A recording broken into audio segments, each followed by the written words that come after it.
Bientôt tu seras à moi, mon amour. Elle est quand même incroyable cette histoire d'infirmière, hein. Comme quoi, faut vraiment faire attention à qui rentre chez nous les gars. Mais c'est une psychopathe.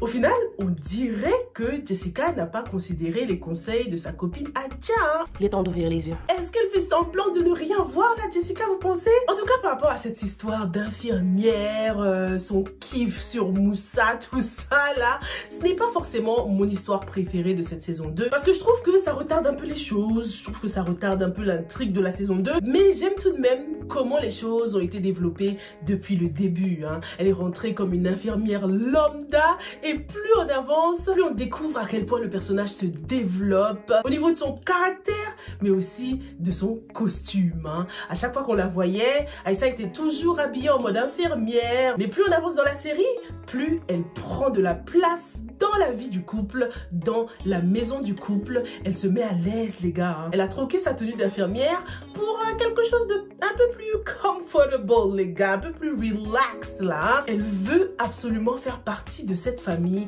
et c'est bien représenté au niveau du costume. Au niveau du caractère maintenant, on a tous vu à quel point elle a changé, hein. Au début, elle était très professionnelle, très timide et au fur et à mesure, elle passe vraiment pour une épouse potentielle, quoi. Elle veut que Moussa la voie comme une deuxième épouse, quelqu'un qui pourrait bien prendre soin de lui dans tous les sens du terme. À la fin de cet épisode, on découvre qu'elle a une valise pleine de photos de Moussa. Ça va tout de suite rappeler ce qu'elle nous avait dit par rapport à son père qui était détective privé. Mais le plus important par rapport à cette collection de photos qui ont été découpées, de newspapers, d'événements et tout ça. En fait, ces photos nous prouvent que Aïssa était déjà obsédée, avait déjà cette obsession dangereuse pour Moussa bien avant d'intégrer la maison, hein. L'accident de Moussa, c'était vraiment l'occasion idéale pour elle de se rapprocher de cet homme qu'elle kiffe depuis un long moment. Cette infirmière est une réelle menace pour Jessica qui était pourtant bien armée, hein, depuis le début pour ce mariage. Elle a eu de bons conseils de sa famille, de sa mère, de ses copines. Elle avait sa valise pleine de tout ce qu'il faut. Moi, Jessica Gradel, sauf ivoirienne, sauf sénégalaise. Aucune femme ne peut me prendre mon homme. Aucune. Mais elle l'a pas vu venir, hein, ce côté mystique qui est très ancré dans la culture sénégalaise. Comment est-ce que Jessica va fight back? Dites-moi dans les commentaires, faites-moi des propositions. Comment pourrait-elle lutter contre des forces spirituelles, le maraboutage qui semble déjà avoir de l'effet sur Moussa?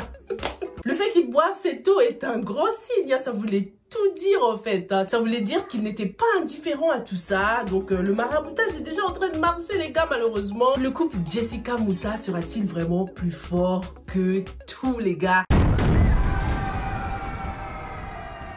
Bonjour à tous et bienvenue sur Yiri TV, je m'appelle Sylvia et sur cette chaîne je fais des revues et des analyses de films et séries afro. Donc si c'est quelque chose qui t'intéresse, abonne-toi et active la cloche pour ne pas rater la prochaine revue. Je sais, je vous ai manqué, I know, j'aime bien me faire désirer, hein. Non, je plaisante, j'étais hyper occupée les gars, mais les jours passent vite, les jours passent trop vite, il n'y a que 24 heures dans une journée et ce n'est juste pas assez. En tout cas, vous m'avez hyper manqué aussi, ça m'a vraiment manqué de filmer, de partager mon point de vue avec vous, j'avais tellement hâte. Mais avant de jump into la revue, là, on va faire un petit jeu concours les gars, hein. J'ai un petit cadeau pour vous, vous allez pouvoir remporter 3 magnifiques sacs qui sont parfaits pour cet été les gars. Ça y est, il commence à faire chaud, on a envie de porter des choses colorées. Je vais tout de suite vous présenter les 3 produits et ensuite je vous explique comment les gagner, ok? Le premier c'est celui-là, oh là là, il est pas trop cute, bien grand, que vous pouvez bien sûr personnaliser. Donc celui-là sera remporté par la 3e personne, ok? Parce que oui, 3 personnes auront la possibilité de remporter ces sacs. Donc celui-là pour la 3e position. Ensuite celui-ci pour la 2e. Oui, je fais tout tomber.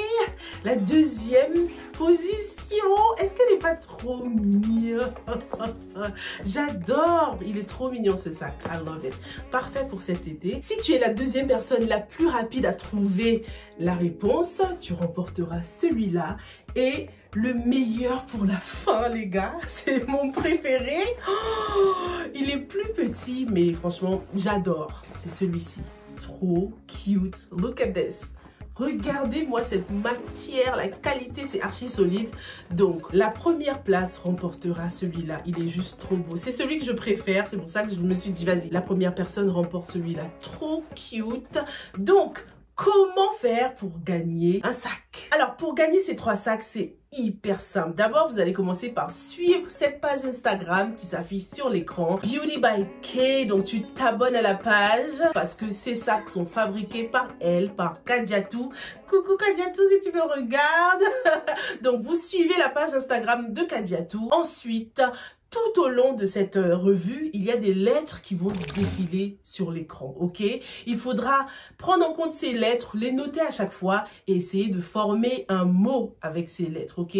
Ce sera un mot en rapport avec cette série Impact. Voilà le seul indice que vous aurez. Vous notez ce mot dans les commentaires et les 3 premières personnes à avoir trouvé la réponse gagneront l'un des sacs. Dans la prochaine revue, je vous donnerai la bonne réponse. Je vous dirai si oui ou non vous avez eu la bonne réponse, si vous avez écrit le bon mot ou pas, et j'annoncerai aussi le nom des gagnants. Ok, bonne chance à vous et ça commence tout de suite. Je vous ai demandé comment est-ce que Jessica ferait pour se battre contre les marabouts, les esprits maléfiques, tout ça. Comment est-ce qu'elle ferait pour se battre et pour se protéger. Et je suis sûre à 100% que certains d'entre vous me parleront de religion. Mais est-ce que Jessica est quelqu'un de très religieux? Je ne pense pas, hein. Même si autour d'elle, on observe que des personnes commencent à parler de religion, comme Rob par exemple. Depuis quand tu fais référence à Jésus? Depuis que tu as dit oui à un autre homme, à ma pression. Rob, mais il me fume. Mais revenons un peu à Jessica et Aïssa. Tout à l'heure, dans mon community tab, je vous ai posé une question, hein. Quel avenir pour Aïssa? Est-ce qu'elle sera bientôt la 2e femme de Moussa? Est-ce qu'elle sera bientôt virée? Est-ce qu'elle va goûter à la colère ivoirienne? Ou est-ce qu'elle va s'en prendre à Jessica? La majorité pense qu'elle va goûter à la colère ivoirienne, hein. Et c'est très possible parce que franchement, depuis cette saison-là, Jessica, c'est une tornade. Elle est très souvent en colère, j'ai l'impression. C'est parce que plus rien ne va. Elle est très stressée en ce moment. T'imagines, elle vient juste de se marier. Elle devrait être en mode lune de miel là, mais c'est totalement l'inverse quoi. Lisons un peu un commentaire intéressant. Il nous vient de Sainte Stevia. Elle dit que Aïssa va goûter à la colère ivoirienne, mais en même temps, Jess l'a bien cherché. Elle n'a rien retenu de ce que sa mère lui avait dit comme conseil, comme quoi. Ensuite, elle nous dit, ah en fait, et si c'était Fatih, la sœur de Tierno Seydi, on ne sait rien d'elle à part qu'elle n'a plus de père. Fatih, la sœur de Tierno Seydi, j'y crois pas pour l'instant, mais on verra bien. Cette série est pleine de surprises. Hein. Dites-moi ce que vous en pensez. En tout cas, par rapport à Jessica, je sais pas si elle l'a cherché. Je sais qu'elle a fait son possible quand même pour être une bonne femme pour son mari, être toujours là pour lui dans les moments difficiles. C'est Moussa plutôt qui l'a rejeté à chaque fois. Il ne voulait jamais de son aide. Même jusqu'à présent, on a l'impression qu'il la rejette toujours, alors qu'elle a fait des efforts pour le plaire quand même. Elle fait tout pour essayer de rentrer dans sa bulle, mais c'est très difficile. Elle est même allée the extra mile jusqu'à voler son ordinateur pour essayer de savoir ce que son mari cache. Donc je pense pas que Jessica ait cherché quoi que ce soit. Je pense plutôt que c'est Moussa le fautif ici. Hein. Depuis le début, il est très cachotier. On l'a découvert depuis la première saison et ça se confirme encore hein, dans cette saison avec sa maladie. Il ne veut rien dire, rien partager, même si ça a des conséquences négatives sur son entourage quoi. Il abuse Moussa. Ça crée beaucoup de conflits hein, entre lui et son frère, mais aussi entre les deux femmes, entre Aminata et Jessica. C'est très tendu en ce moment et tout ça c'est juste un gros manque de communication quoi. Chacun essaye de sauver le monde de son côté au lieu de travailler comme une team. C'est ça leur gros défaut. Moussa veut faire de son côté. Jessica, Tierno Seydi paiera pour le meurtre de Franck, ça je te le garantis. Mais là on n'a pas le choix. Aminata veut travailler avec Tierno. Je vais mener ma propre enquête et voir si c'est possible de le défendre. Dans ce cas, Aminata, tu mourras sur ton chemin. Issa aussi veut faire là-bas. Laisse-moi le temps de mener une enquête, d'approfondir les recherches. Tout le monde essaye de faire de son côté au lieu de travailler ensemble. Quand est-ce que vous allez comprendre? Et ce gros conflit là, cette rivalité, on l'avait senti venir hein, dans cette première saison. Ça a été vachement bien représenté jusqu'ici. En tout cas, par rapport rapport à Aïssa là, j'espère que Jessica nous réserve quelque chose, qu'elle voit clair dans son jeu depuis le début parce que c'était tellement obvious, surtout après le passage de la marabout. C'est chelou, tu vois, Aïssa et la dame, elles avaient un body language tellement bizarre, c'était trop cramé. C'est pas possible que Jessica n'ait rien vu, surtout que Adja lui avait déjà demandé de faire attention aux flambeuses là déguisées enceintes quoi. Donc est-ce que l'excès de confiance de Jessica la conduira à sa perte? Moussa et elle ont trop voulu faire confiance en cette infirmière qu'ils ne connaissent ni d'Adam ni d'Ève. Elle dort carrément chez eux. Depuis quand les infirmières à domicile dorment à la maison quoi? Si t'as besoin d'assistance H24 comme ça, autant rester à l'hôpital. Normalement les infirmières à domicile, elles viennent, elles font leur taf et elles repartent quoi. Quand j'avais été opérée, l'infirmière elle venait tous les jours et elle repartait chez elle.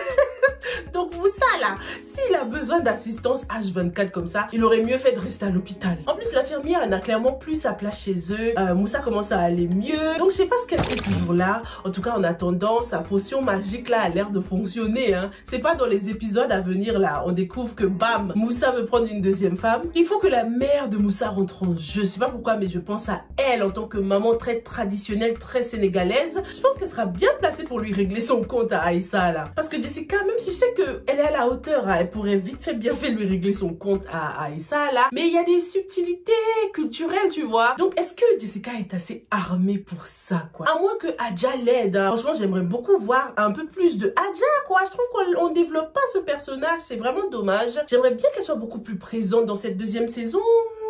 On la voit pas tout le temps, on la voit pas trop. J'avoue qu'elle serait bien placée aussi hein, pour lui régler son compte à Aïssa. Qu'est-ce que t'en penses? Parlons maintenant de la situation de Moussa dans cette deuxième saison.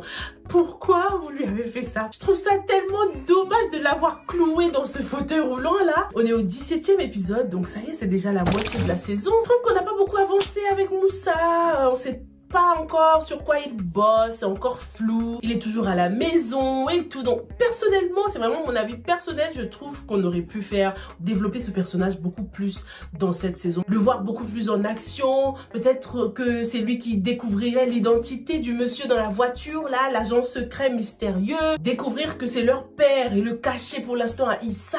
Parce que dans le générique, Moussa a une position assez surprenante hein. Je reviens toujours à ce générique parce qu'il est nouveau et il cache forcément des indices hein. C'est d'ailleurs tellement contradictoire de voir Moussa là-haut comme ça dans le générique, au-dessus de tous, et pourtant durant presque toute cette saison on le voit cloué au sol dans un fauteuil roulant quoi. How ironic. C'est sûr que Moussa on sait beaucoup, mais donnez-nous au moins un indice hein. Dans les épisodes précédents, Moussa a parlé de quelque chose de très intéressant hein. Il a dit qu'il ne craignait rien, qu'il en était presque sûr, parce que si le tireur voulait réellement l'éliminer, il lui aurait tout simplement collé une balle dans la tête. Et c'est ça, c'est pas faux. Surtout sachant que c'est un professionnel, c'est un sniper qui a fait le coup. C'est vrai que quand on y pense, ce coup ressemble à un avertissement, un premier avertissement, parce que Moussa avait commencé à creuser dans le dossier Etienne Diatta. Tout comme Maître Mbeng, ça expliquerait sûrement pourquoi il a été tué. Maître Mbeng, il avait sûrement déjà reçu des avertissements, mais comme il n'a pas voulu s'arrêter, comme ce n'est que la vérité qui compte pour lui, il a continué ses enquêtes, ce qui lui a coûté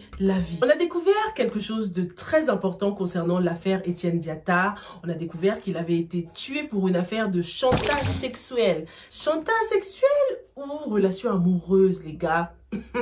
C'est bizarre que juste au moment où on nous parle de cette affaire de chantage, la mère de Prince fait son apparition dans la série. Ce qui me pousse à me penser que Prince serait peut-être le fils de Etienne Diatta. Prince n'est peut-être pas le fils du président, mais celui de Etienne Diatta, ce qui explique pourquoi il est si différent de son frère. Prince et son frère n'ont ni la même mère, ni le même père peut-être. Donc ils sont pas frères en fait.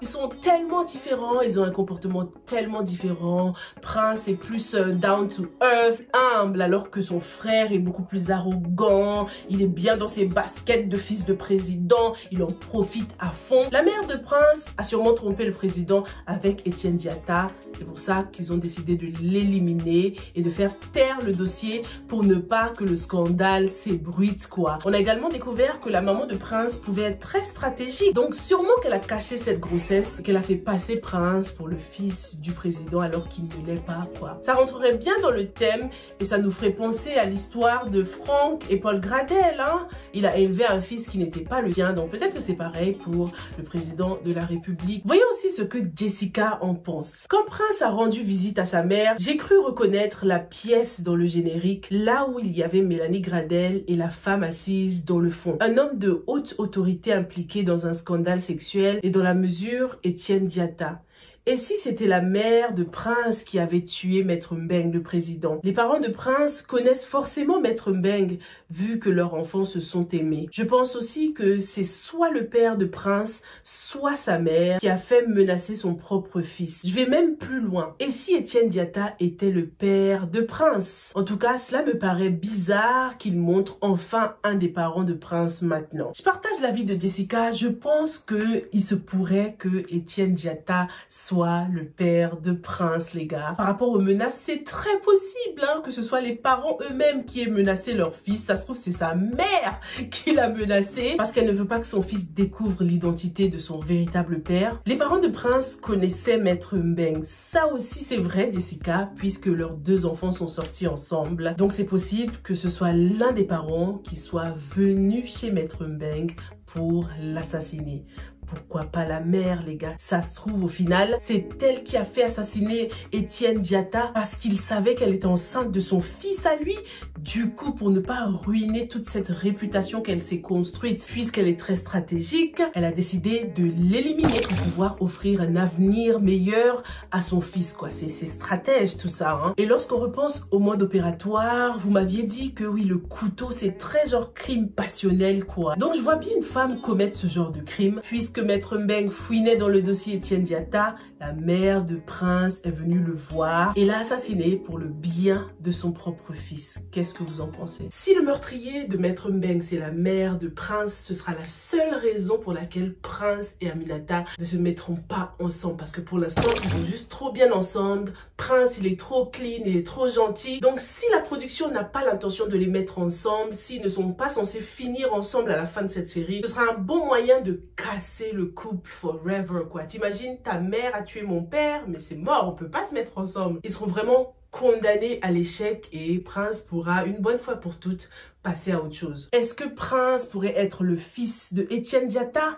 Est-ce que vous avez d'autres hypothèses concernant Étienne Diatta? Prince, j'ai l'impression qu'il y a beaucoup de malheur qui l'attend là. J'ai eu beaucoup de peine pour lui lorsqu'il a pleuré pour Aminata. Il avait vraiment le cœur brisé. Ça se voit qu'il l'aime sincèrement. Je veux que Prince termine avec Aminata. Ça y est là, c'est bon. Issa et Aminata pendant cette saison, it's a no for me. Je sais pas vous, mais je les sens pas. Non, ils sont toujours très distants. Lorsqu'Aminata est passée dans le bureau de Issa, bon, même si on est dans un cadre professionnel, tu peux toucher l'épaule ou la main, enfin, vite fait, quoi. C'était très distant. Pareil, lorsqu'ils étaient dehors, Aminata a juste fait un petit geste affectueux, mais ça s'est arrêté là, quoi, sans plus. Certains m'ont dit dans les commentaires la dernière fois que j'ai parlé de ça, vous m'avez dit que oui, non, peut-être que c'est parce que Issa, il est marié dans la vraie vie, du coup, il est un peu distant, tout ça. Non, non, les gars, ça n'a rien à voir. Je pense pas du tout que ce soit ça, parce que pendant la première saison, ils s'en sortaient très bien. Ces deux-là, ils étaient très proches, on sentait bien l'alchimie entre eux, mais pendant cette deuxième saison, ça va pas du tout. Et c'est presque comme si on nous préparait à une rupture, quoi. Je sais pas. Déjà, il y a beaucoup de mensonges entre eux. La communication, c'est pas trop ça. Chacun essaye de faire sa justice. Ils sont censés être une team, mais chacun travaille de son côté en vrai. Donc, personnellement, c'est triste, mais je voudrais que ces personnages mettent fin à leur relation. Genre, si ce couple venait à se séparer, ça me ferait ni chaud ni froid, là, les gars. Lorsqu'on considère la chanson du générique aussi, notre amour est plus fort que tout, peut-être que ce sera l'amour de Jessica et Moussa qui sera plus fort que tout. Cette phrase ne s'applique-t-elle seulement qu'à un seul couple, les gars? Dites-moi ce que vous en pensez dans les commentaires. Après, s'ils restent ensemble, tant mieux, quoi. Mais pour l'instant, ce ne sont plus trop des binômes, là, en ce moment, hein. En parlant de binômes, il y a Ndeya qui ne compte pas lâcher l'affaire. Tu n'aimes personne, en fait. T'es un égoïste, sale minable, ingrat. Bon, Issa, il a dit qu'il l'aimait bien comme une sœur, mais bon, les choses peuvent très bien changer, hein, les gars. Il peut basculer de l'autre côté, Issa. Par rapport à Ndéa, j'en attends plus de ce personnage, hein. J'ai hâte qu'on la développe. Donc, pour l'instant, je reste vraiment sur ma faim. Pour qu'on sache qui elle est réellement. Ça se voit qu'elle a beaucoup de potentiel. Et j'attends toujours à chaque épisode de voir. Alors, Ndéa, j'ai hâte, mais on n'a rien jusqu'à présent. Ce serait vraiment intéressant si Ndéa était réellement la sœur de Tierno Seydi. Ça ferait que le couple Issa Aminata a été manipulé par la sœur et le frère. Un autre truc qui me fait perdre espoir en Aminata et Issa, c'est lorsque Issa a parlé avec son binôme. Il lui a dit normal que ouais, Aminata elle se laisse manipuler par Tierno Seydi, alors que juste avant l'après-midi, là, c'est pas ce qu'il lui disait, hein. Il avait l'air très compréhensif avec elle. Et quand il se retrouve avec son ami, il lui dit ouais, elle se laisse manipuler par Tierno Seydi. J'ai trouvé que ce n'était pas très honnête de sa part, quoi. Alors, par rapport à ce que Bamba a dit, c'était vraiment intéressant, surtout lorsqu'on compare son état d'esprit dans la première saison, lorsqu'il venait de graduate de l'école de police. Donc il est temps qu'on le présente NTP, nouveau type de policier.